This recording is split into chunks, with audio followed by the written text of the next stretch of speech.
Bonsoir Adi Atala. Bonsoir Léa Soukeïna Ndiaye, chers téléspectateurs, bonsoir. Nous avons le plaisir d'accueillir aujourd'hui Madame Audrey Azoulay, ministre de la Culture sous le régime de François Hollande, président de la République française, et aussi candidate à la succession d'Irina Bokova à la tête de l'UNESCO. Madame Audrey, bonsoir. Bonsoir. Vous venez de boucler 48 heures au Sénégal. Quel est le bilan que vous pouvez tirer de cette visite? D'abord, j'ai été très heureuse de revenir au Sénégal. Je n'étais pas revenue depuis la fin de l'année 2014, où j'étais venue avec le président de la République, François Hollande, que vous avez cité, avec un moment très important et très émouvant d'ailleurs, dont je me souviens, où nous avions partagé un moment au cimetière de Thiaroye, avec aussi une restitution d'archives sur ce drame qui nous a marqué, qui a marqué aussi la relation franco-sénégalaise. Et là, je voulais absolument venir au Sénégal dans le cadre de cette campagne pour l'UNESCO pour deux choses, deux raisons principales. D'abord, rencontrer les autorités sénégalaises, le président de la République, le gouvernement, pour leur présenter mon projet pour l'UNESCO, puisque les États vont voter. Et le Sénégal est un pays très important à l'UNESCO, qui est un membre actif du Conseil exécutif. Donc je voulais les rencontrer. Et puis aussi me rendre sur le terrain, rencontrer des gens qui travaillent autour de la culture, du patrimoine, de l'éducation, sur les enjeux principaux qui sont ceux de l'UNESCO aujourd'hui. C'est vous qui avez initié le musée du XXIe siècle en 2016. Vous avez aussi proposé un plan pour la protection du patrimoine en danger dans les zones de conflit, entre autres actions que vous avez menées. Est-ce ce parcours qui a vraiment motivé votre candidature à la tête de l'UNESCO? En fait, pour moi, il y a une grande cohérence entre ce que j'ai fait auparavant et le projet que je porte pour l'UNESCO, puisqu'ils sont fondés sur d'abord la reconnaissance de l'autre, la connaissance de l'autre, dont on a besoin dans un monde qui est en crise, dans un monde où le radicalisme violent progresse. Je crois que c'est ça dont nous avons besoin. Nous avons besoin d'éducation et de culture.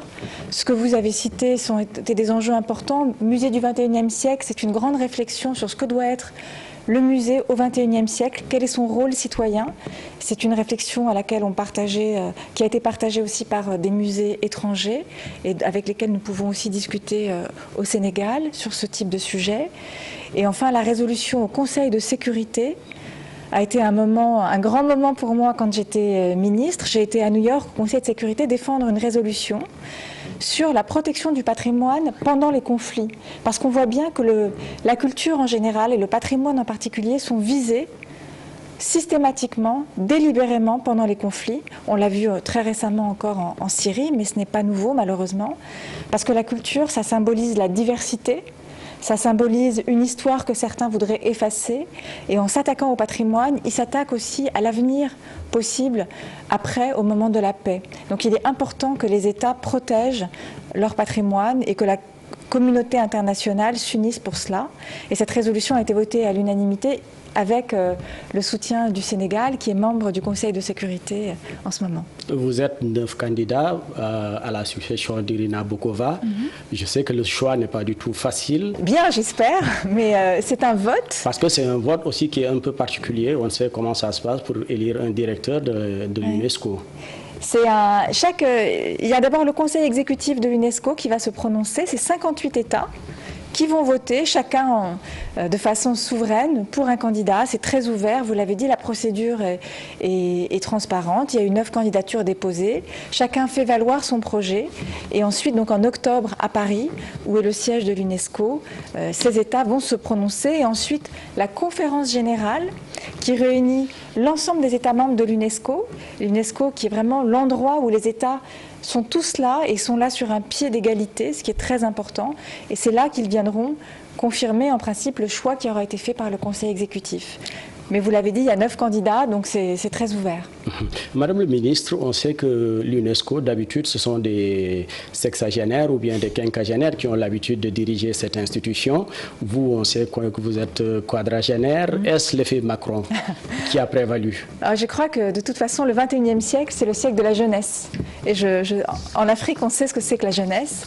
Je crois qu'il y a la nécessité que nos organisations internationales, qui ont été créées en 1945 dans un monde particulier, celui de Bretton Woods, eh bien, les défis du XXIe siècle, ce ne sont pas ceux de 1945. Donc il faut aussi faire passer ces organisations au XXIe siècle.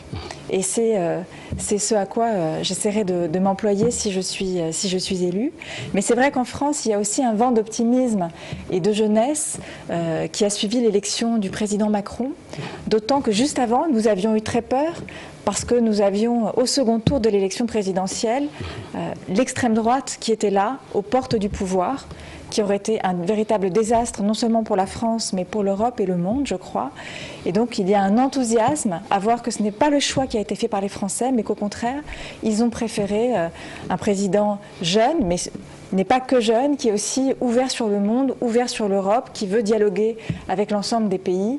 Et c'est un signe, je crois, de modernité, mais aussi d'espoir. La mission de l'UNESCO, on sait aussi qu'elle est cruciale parce que transversale.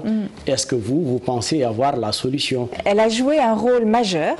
Elle a été pensée pour être la conscience des Nations Unies. C'était les mots de Léon Blum au moment où elle a été créée.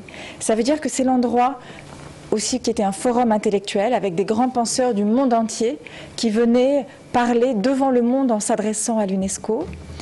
Ça veut dire aussi que son rôle, à travers l'éducation, à travers la culture, à travers les sciences, c'est de prévenir, de construire la paix par la prévention. Et on voit bien que tous les conflits, toutes les crises que nous avons, il n'y a pas de solution qui soit purement sécuritaire ou qui soit purement militaire.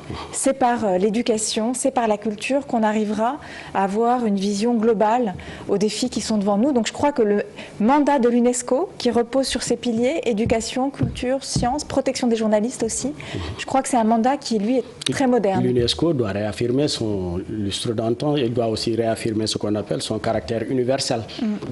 Universel, parce oui. que les États, chacun y est respecté et chacun parle sur un pied d'égalité. C'est pour ça que c'est un endroit si exceptionnel, parce que c'est là où peuvent se rencontrer des cultures, des pensées différentes. C'est le lieu de la diversité culturelle et le monde de la francophonie a joué un rôle majeur pour que soit reconnue la diversité culturelle dans les relations entre les États.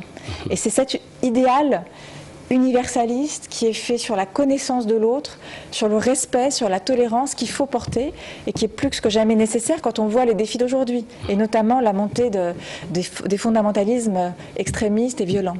Et une fois élu, est-ce que allez-vous prôner cette rupture?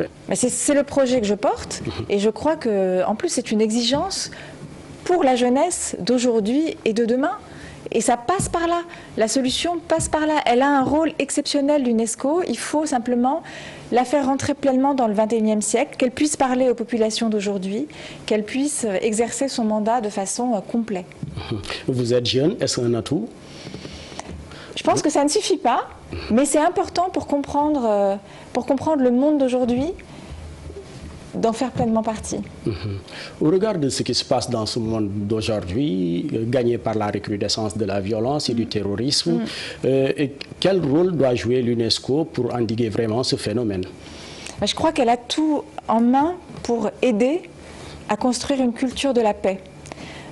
D'abord par l'éducation, puisque son rôle majeur est aussi celui des politiques éducatives, de l'éducation, aider les États dans leur politique d'éducation, soutenir l'éducation des filles, soutenir l'éducation à la citoyenneté mondiale.